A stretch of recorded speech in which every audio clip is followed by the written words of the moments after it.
Welcome to Business Brains and the Bottom Line. My name is Paul D'Allegro, your host today. And my guest goes by just one name, Sai. Hi, Paul. Welcome to the show, Sai. And full disclosure, your name has 16 letters in it, and I couldn't even begin to pronounce it. So I can pronounce it for you, Paul. I would hope so. Hi, I'm Sai Santhanakrishnan. I go by Sai just to make everybody's lives Wow. easy. That was a mouthful, your last name, by the way. I tried. I was at home this morning trying to pronounce it. I'm like, there's no way. I'm not even going to try to hack It's at not it. that difficult, Paul. Yeah, well, for you, you've had it your whole life. I just met you. So, whatever. Well, welcome to the show. Thank you for having me here. Well, so I want to give the guests, the audience out there, a little bit of a background on you. You work at AWS, and you are a global cloud security, risk, privacy, and compliance strategist and advisor. Yes. Big title. But we're not really here to talk about that. And we're not here to talk about AWS. I know that's your day job. But you have a lot of other passions. You're an author. You wrote a book called The NextGen Mentor. We'll talk about that a little later. You're very much into empowering women as leaders. Very much into mentoring, too. So you're giving back a lot to the community. Yes, and trying to help. So first thing I want to talk about, and I have 3 daughters, so this is very, very near and dear to my heart I have 3 daughters that I want them to have as much opportunity as anybody, and the fact that they're women shouldn't matter. So what do you like to do for empowering women? What's your role in that category? I think the first thing is to be out there and being there for each other. I think that's the most important thing that I believe in. There have been people, both men and women, both in my path to where I have here today. And I think it's an individual's responsibility for us to give back as much as we can and enable whoever you can, because you really don't want them to kind of make the same mistakes as you did. And if there was a learning that you took away from your mistakes, I think you can definitely share it with others. And I think that's what I use when I go in for my mentorship. Sure. That's great. So one thing I will say, obviously technology is a very male-dominated industry. It's changing. What can we do to change that, to promote more diversity and more women to get into the technology? I think it starts at where we are at the elementary school level, correct? Really? I think not making sure, I think some of it is phobia. Like even I do have 2 daughters. And correct, you have these things that people come back. I think from K to around 3rd grade, I think everybody's okay with math, science, and everything else. Yeah. But as they get further on, you start hearing these kids coming back and saying, hey, math is difficult. Science is difficult. And I don't think that it should be that way, correct? Because I think that's the foundation ages when these things can be inculcated or, brought into them, making it fun for them. I think today with the digital age, I think you can do anything. You can have virtual reality anywhere. And, introducing those that will catch the attention of the children, I think is very important. And that's where I would say get them in grounded. How do you do that, though? That's the big question, right? How do you engage a kid that's 2nd, 3rd, 4th grade? I think the way I had done for my own children was we had these little DVDs that we used to have, and we used to play it for them. Little Einstein is a very popular show that kind of promoted, technology. So picking and choosing that, I think, is very important. We had Disney Channel. I both my kids have played the Disney games. So we used to get these CDs from the libraries. We used to buy it for them, and we used to kind of introduce them. Introducing them to mysteries, correct? Scientific mysteries. Sure. Is another thing that we can get them into it. So, getting children involved, reading to them about it, allowing them to do little, experiments at home, correct? We were thinking about a volcano kit. What are you thinking about constantly when it's a girl, you think you have to buy her a Barbie doll. Right. I don't think that's important, correct? I mean, Barbie doll is okay, but I think there are other things that you can have the kids explore, correct? Like I remember when I was young, my dad had got me an engineering set. It was nothing fancy, but I still remember it very well. Like, it had concepts of magnetism, it had electromagnetism, how do you connect the things, simple things, how do you build a circuit. So these are toys that even way back, if I go back to think, I think those are things that brought the love for, things that you can explore. And I think I did that same thing with my own children. And So far, one is still not in technology, but she doesn't resent technology. Sure. Yeah. So I think those are things that we can do. I've also been part of hackathons there are many hackathons happen in the local Dallas Metroplex area, and there are many nonprofit organizations that kind of go in to help the kids with that and getting involved in it. It's not about winning, correct, but it's about exploring. Sure. It's introducing these concepts. Yeah, opening your opportunities. Correct. And, one of the years I remember very clearly, I was a judge for one of the hackathons that were happening during summer. And it was a part of the summer camp that things like SMU does or UT Dallas does for children. And there are so many schools that are doing it today. But when we were there, we had given them a concept as, hey, what would you do for a Go Green future? What was your envisioning? And then we had kids from K to college who are participating in the hackathon. And it was very interesting to see, within the 3 hours that we prepped the kids in technology, what they came out with. And, one kid actually showed us how you can teach math using technology and, 1 tree plus 1 tree, and what happens if, there's, a tree is cut down. And they actually taught maths through their programming skills. And it was drag and drop. Yeah. It was not nothing. And we were able to achieve that in 3 to 4 hours. And I think those are awesome medias that we can use to introduce kids to that. I would agree with you on that. I think the technology has changed. When you and I I'll say when I was growing, I think I'm a little older than you, it was the brute memorization, right? Just doing math problem, long division, just Correct. Brutally. I actually have a math degree and a computer science minor, so I kind of like that stuff. But the one question I do have for you is, I have 3 daughters, and we joke in our family that my youngest one, she's going to get a degree in electrical engineering from SMU. Matter of fact, she's graduating next weekend. And we always joke that my other 2 daughters, one's a social worker and one's a school teacher. They did not get the math gene, we quote unquote. So I guess my question to you is, how much do genetics play in this? Do you think that you can learn it no matter what, or just some people just aren't good at math? Because we hear that a lot. We hear that a lot, actually. I completely disagree with you. I think education is what you learn. I don't think our grandmothers went to schools or great-grandmothers went to, got a math degree or they got a PhD in it. But they ran households, correct? And math is all over the place. Yeah. They knew, what you had to pay the milkman. They knew what to pay the grocer. So it was all there. So I completely disagree with you that you do need a PhD. I figured you would, by the way. I'm sorry? I figured you would disagree with me. That's why I kind of threw it out there, Yeah. So I think no. I think it's these are learning skills, and I think it's the environment that we give them, teaching them. You don't need to be at Ivy League schools to learn some very basics, and it's about us. As I said, I think it's about us giving that positive message. And simple examples, as I gave you, correct? Having the kids get involved in day-to-day work of maybe doing budgeting, planning to go to the go to a shop and buy something for them, give them $1 and say, hey, what is there you go. You have your addition and subtraction there. You have multiplication if you're trying to figure out a meal plan, correct? So simple things we can take into life, I think, to get them involved, and they may learn that without even having been told, hey, this is math, this is science, right? Correct. Because if you make it fun, it's a lot easier, correct? It's a lot easier. Cooking is fun, correct? A lot of kids bake in this country. When I came, I don't think I grew up baking so much as I was introduced once I was here.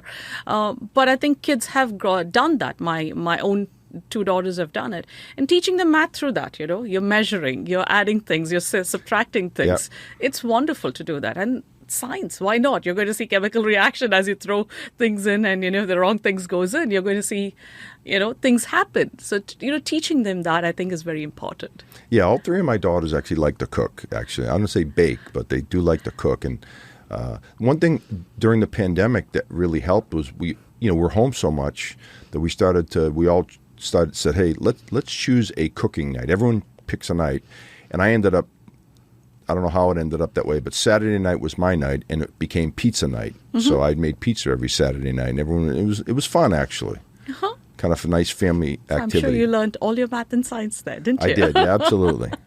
Yes. Converting ounces to from liquid measurements and how many ounces that weighs. There you go. You have to convert all that. Yeah. So I think it's perfect. So what organizations are you actually a member of, or what groups to help with this empowering of women? Are there organizations that you're in? Because I want to let the folks that are listening know what groups are out there. And So I've done a couple of things, Paul, along my way. I've chosen the opportunities. I've done it both at the corporate level. I've done it at a personal level too. So I used to run something called the Lean In, which is very popular. You've read the book Lean In. Yep. So I used to run the Plano Lean In chapter for about at least 6 years. Okay. And then I think there were many chapters. People started having that at the corporate world, so I kind of gave up.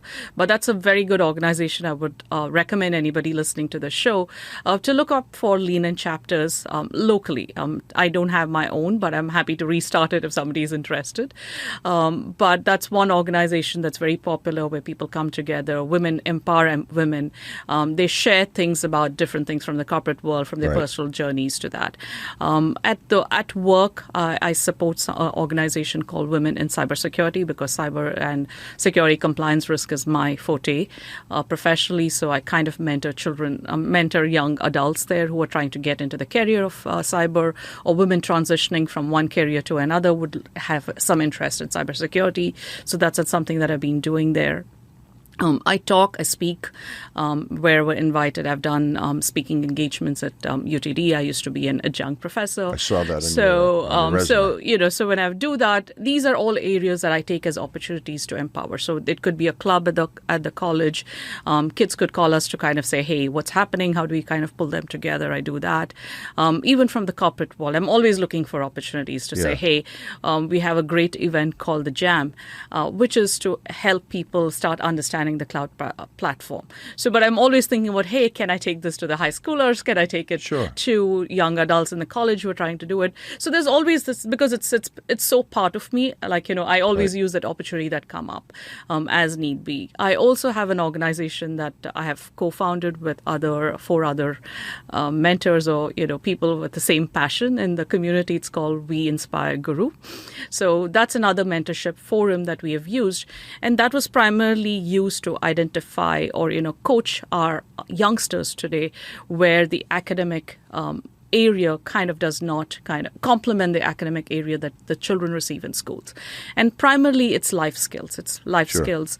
It's about skills of leadership. It's about, simple skills that we've kind of forgotten over the years as we've evolved in the corporate world. Being able to communicate, being able to, put a presentation together, to be able to, be in a team. Why is team play very important? And these skills are slowly kind of diminishing in our educational society today. And we feel like as these children come to the corporate world, we see a huge gap. Yeah. And there is enough scientific proof, if you were to go look at the research that's been done, we see kids who are going from their high school to college are actually kind of suffering in this area because they don't know how to, cope themselves up, whether it's budgeting, whether it's, holding a team meeting together, pulling a group together, being out there and presenting in front of a group. Yeah. And these things we've taken for granted. I agree. You hit it right on the head. I think we take these things for granted and we don't teach some basic skills. And I think all those things you're mentioning should be taught in high school. It should, and it's sad because we've put them into so much of the AP courses and getting into the Ivy Leagues, and now we are at school districts where the differential is about 0.4 decimals. Unbelievable, yeah. It's crazy, and is that kind of pressure that is going to help our children actually be there, because we are in a world of great resignations, and it's mind-blogging. What have you done to our next generation? Correct? Why are they resenting being a part of the corporate world? What is the stress, and what is that they can't manage? So these are some of the topics that we always look backwards. So during this program, we've been running it for about 10 years. It's a very small group of kids that we run through, but we've seen success. We've seen kids taking it up and going out to be able to present themselves. We've had entrepreneurs, and the success is very fulfilling. It's not we're making a lot of money out of it, but I think the success that I see, like today, I just saw the news yesterday. One of my mentees is going in for India's Miss India. Which was, and this child, when I first interacted with her to what she is today, It's amazing. It's phenomenal. And the joy that I get out of doing that. It's very rewarding. It's very rewarding. I don't think anything else can compensate for that. Yeah. Correct? She's gone out, she's tried things, and she's become who she is, and it's just that little touch, what we gave her at the beginning. And I'm so proud of it. I can quote so many kids like that, where, it's very amazing the change that we see and the impact that we make. Yeah, I mean, and I've always said getting out of your comfort zone sometimes. We all have phobias, right? Public speaking, for instance, is probably the number one fear of most people. Correct. But once you do it a couple of times, I've said that to my kids, once you do it a few times, and if you're prepared, it's not that hard. But some people just have that fear that they'll never get over. I think I think that's where mentorship comes into play, correct? Having the right person tell you, accept you, and I think letting you fail. And one thing that we do believe very sincerely in WeInspire.guru or any of the mentorship programs I work with is the ability to fail. Is that it's okay to fail. And I think as parents, that's a learning for me too. Yes, we come from this aggressive, bar that we want for our children. It's there. But I think it's a learning that we have to let them fail to learn. And somebody has allowed that for me. And as I age, I guess, knowledge strikes you and you said, hey, now it's okay. They'll get up and they'll learn to run. In a way, I think our generation or my generation of parents, because the things that we didn't have, we're always trying to give our children. Sure. And I think that takes away natural. That's natural, right? It's natural, but I think the negative aspect of it is we take away the experience from them, correct? We kind of protect them and we overprotect them. Yep. Hey, it's okay. You want an iPad, you want, it's not like that, correct? It's important that we kind of play around, because I still remember my brother. I'm sure he learned mechanical engineer braking my bike, my tricycle, my old tricycle that I had kind of kept all by myself for years till he came around, and maybe once he was old enough, in a year or two, he was taking out parts, and that's how he learned science or mechanics. So I think we don't allow that anymore in our children. I think those are some of the things, going back to what you were asking about math and science. I think the experiences count, letting them fail, being able to explore, and giving them that opportunity, I think, is very critical. Yeah, I would agree with that. Traditionally, going back years, when we were talking about when I was in junior high school, all the boys took printing, mechanical drawing, sheet metal, woodworking, right? And all the girls took typing, sewing, cooking. Biases. Everyone was in there. So you have to you asked me the question, how do you get more women in technology? Exactly. Reverse that order. Give them equal opportunity. That's right. Men might want to take typing. Why That's not? Right. Correct? Yeah. They may want to cook. Back in those days, that's just what everyone did, and not right. But no, I agree. I'm saying, but I think that's where some of the unconscious biases come into play. Yes, correct? I agree. We kind of think that girls need pink. Why not? Because in the area like security, risk, and compliance, it didn't exist when I came into the industry. I was a technologist. Yes, I did computer science. Again, that was a rebel because I didn't want to become a doctor. Right. And everybody in my community, either it's a doctor or a teacher. And I said, I'm not doing both of that. Yeah. And, I'm very thankful for my parents to have said, okay, try it on. They were a lot more open for the times that we were in. And they allowed me to go into computer science, not knowing what it would end up being. Once I had done with my computer science, coming into the industry, they said, hey, men do networking. You don't do things technical, correct? And I've had, even in the industry, even after my employment, people will say, hey, are you going to wear a skirt and go under the table to kind of, fix the wires together? You really want to take that? And security is all based on that. Yeah. Correct. And it's networking. It's because at that time it was ground wires. We were kind of connecting computers together. It's LAN network. So we were doing those things. But at somewhere I started and I was a rebel, and I was one of those women, very few women who got into that. And I think that bias is leading to what we are seeing today in the industry, where we have so much jobs in the cybersecurity space, and we can't fill it, whether it's men or women. We just cannot fill it. Anybody. I tell young kids today, if you're going to pick something in technology, cybersecurity, you can't go wrong on that one. It doesn't matter. I think that's again a myth. You don't have to take cybersecurity. I think technology jobs can be filled using your own passion, correct? Because we were talking, I have my daughter who looked at me, but because both me and her husband are technologists, we do computer science. We both work for IT industry. She looked at us. I'm not doing anything like you. You guys are doing a very boring job. You're sitting across the table all the time talking to people or doing coding. I have nothing to do with it. And she was a rebel in her own space, and she's all about women's rights and policies and writing and journalism. I said, okay, that's your passion. Let's go back to it. But today, she has to do data analytics to figure out strategies for your policy. Yeah. Correct? So data comes back to play. So we had to kind of give her that path to go back and say, hey, you need data. It's all information, how you process information. So today, everybody is using it. Correct? And bread and butter of any industry, any vertical, runs on information, runs on technology. Oh, no doubt. Correct? So there was a time when people did. It was not something that was thought about. But today, in hindsight, that's what it is. But people who understood that maybe got into the area better.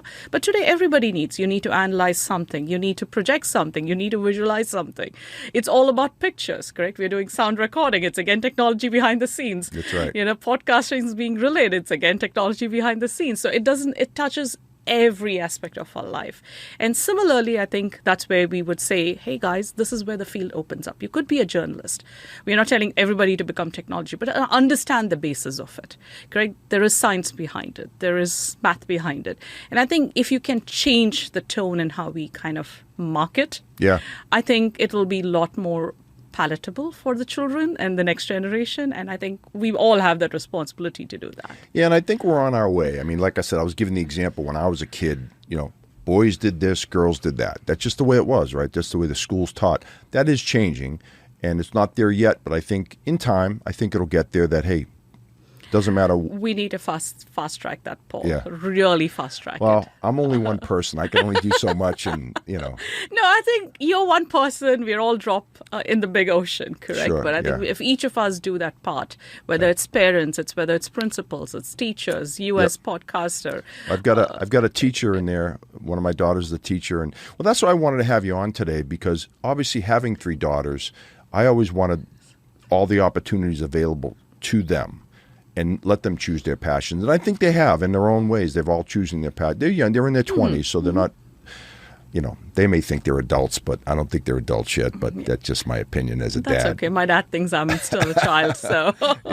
Yeah. My mother died a couple years ago at 95. I mean, she still referred to me as her baby. I'd go up and visit her in Boston area. This is my baby. I go, Mom, I'm not a baby anymore. But to her, I was, right? Yep. Always. So I did look at your bio.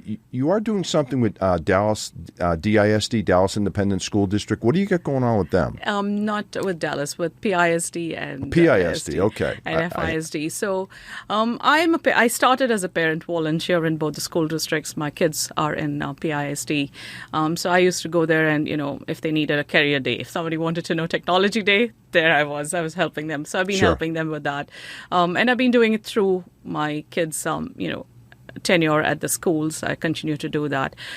If there are children who really do want to explore information technology, then I work with them from a mentorship perspective.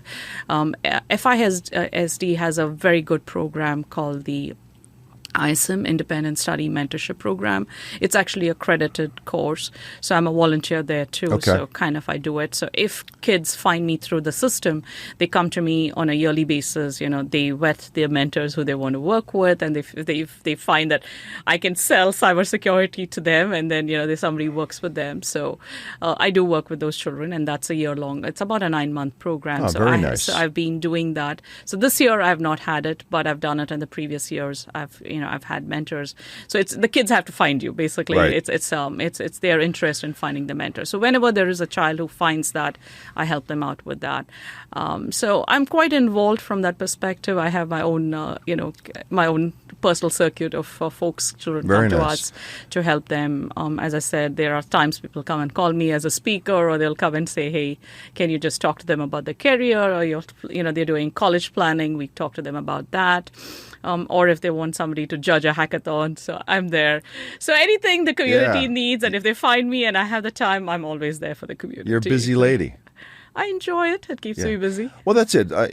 Anything you do in life, you got to enjoy, right? So you clearly get some personal satisfaction out of I helping learn. I think it's one way I've learned that it's the best form of continuous learning, correct? Because the children, the next generation, do truly, really challenge us from a perspective of, what next, their curiosity. Their way of thinking is very different. So I think those are what I enjoy, because I'm always looking up. If I don't know something, I'm learning. And I think my kids and my daughters are the biggest teachers for me, because they're constantly challenging everything I do and say. So it's a constant learning. I'm being educated by the next generation and very close to home. Yeah, I know. My kids are probably a little older than yours, but they do challenge you. And I think it's a good thing, though. It is. Because you learn, what I've learned is you are very current, correct? Because things that we assume or our own biases, I think they break it for us quite very politely. They do break it up. Sometimes it's harsh, but reality checks come into play, and getting to know the current state of affairs. I think they are wonderful instruments in keeping us, real, true to everything that's happening, whether it's politics, whether it's policies that are being made, Sure. Because they are all being impacted by it. And I think that's the beauty of the country we live in, that people are open, they're able to talk about it, they're able to think for themselves. And I think we've all done a decent job raising them so far. It's funny, my wife and I were just talking about this morning. You hear all these horror stories about different kids, and we're pretty lucky. We get 3 kids that are doing well. They're all well-educated, well-adjusted, doing well, knock on wood so far, There's always tomorrow, but we've got a lot to be thankful for. Yep.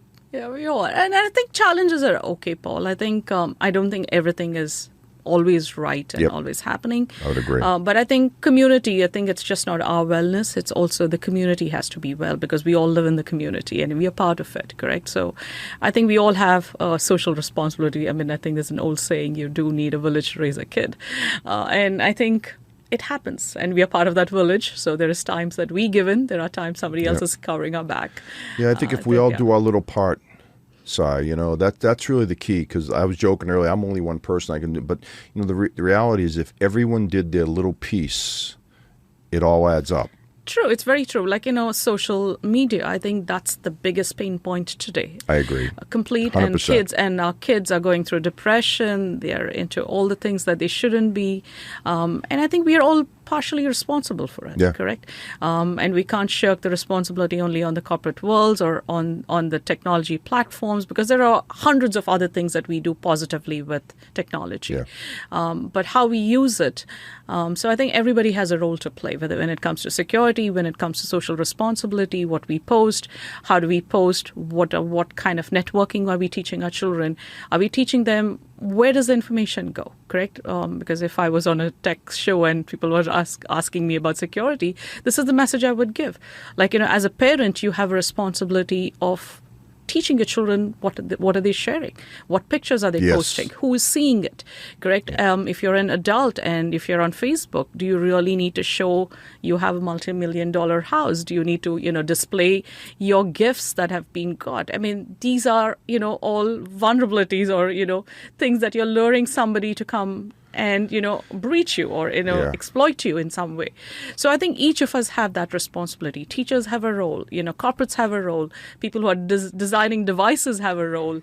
I think it's an individual's responsibility to know that things are there, and we all have, as I said, it's a community role that we all play.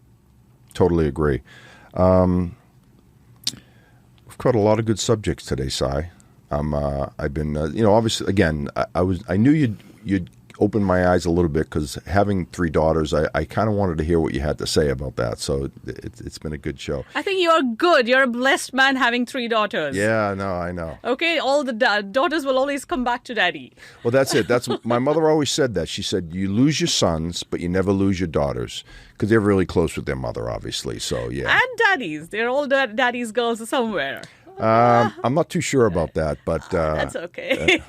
but they're great kids. No, So, any final words for the folks out there, as far as anything else you think they can do to help and I would say encourage children to explore.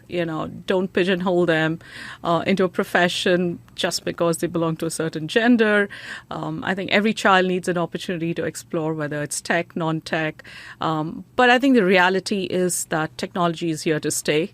And then, encouraging everybody to get a little bit of it, correct? Whether they become professionals or not, but at least enough to run their day-to-day operations, be, sensible about using the technology that's making their life comfortable. And women in tech, go for it, be there, empower each other. And I think women need to help women more, to help enable that. And we do need men as ambassadors to break that bias that we've, created so far.